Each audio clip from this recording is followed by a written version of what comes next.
కరీంనగర్లో మంత్రి పొన్నం ప్రభాకర్ ఆధ్వర్యంలో స్వచ్ఛతా హీ సేవ 2025 కార్యక్రమం నిర్వహించారు.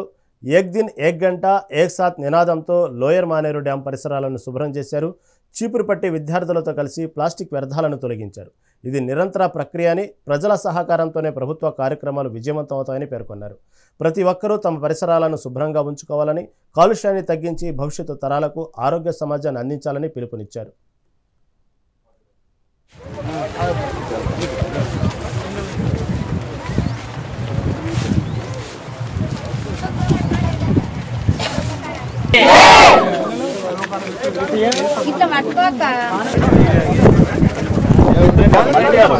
ఫోటో తీసుకున్నాక మేము అటు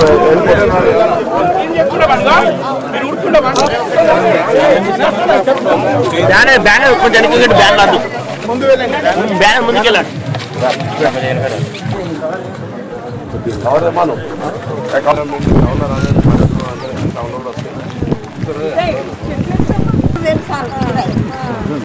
అన్ని మున్సిపల్ గ్రామాల లోపల ఏక్ దిన్ ఏక్ గంట ఏక్ సాత్ అనే కార్యక్రమం పేరు మీద ప్రజలకు అవగాహన కలగడానికి, ప్రజలందరూ భాగస్వాములు అయితే తప్ప ప్రభుత్వం ఎన్ని కార్యక్రమాలు పిలుపులు ఇచ్చినా ప్రజల భాగస్వామ్యం అనేది ఆ కార్యక్రమాలు విజయవంతం కావు. కాబట్టి ప్రజల భాగస్వామ్యంతో ఈ కార్యక్రమాన్ని ఈరోజు ప్రారంభిస్తా ఉన్నారు.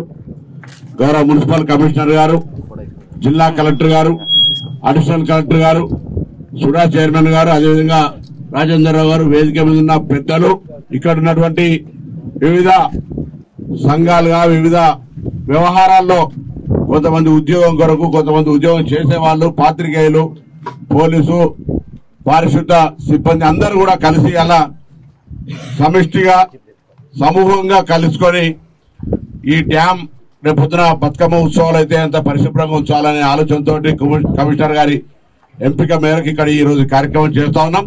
ఇది ఒక్కరోజు కొరకు పరిమితమైన, ఒక గుంట కొరకు పరిమితమైనటువంటి కార్యక్రమం కాదు. మొన్న ఒక రోజు హైదరాబాద్ లో ఒక కార్యక్రమంలో పాల్గొన్నప్పుడు ఒక తల్లి ఒక బాబు వచ్చి, మామూలుగా 5-6వ తరగతి చదువుతున్న పిల్లవాడు ప్రతి వారం 2 గంటలు ఆదివారం రోజు హైదరాబాద్ లో లేక్స్ క్లీనింగ్ కొరకు తను వెళ్లి 2 గంటలు స్వచ్ఛందంగా పనిచేస్తా ఉన్నాడు. ఇది ఒక హ్యాపీగా, ఇది ఒక అలవాటుగా మన జీవితంలో ఇది ఒక భాగంగా స్వచ్ఛత అనేది చేసుకుంటే తప్ప రాబోయే కాలం లోపల మనం తరాలు మరి బాగుండేటువంటి పరిస్థితి లేదు. ఇది పారిశుద్ధ్యాన్ని కాపాడుకుంటూ, కాలుష్య నివారణ చేస్తూ, మనం పర్యావరణాన్ని కాపాడుకునే విధంగా మన వ్యవహార శైలి ఉండాలి.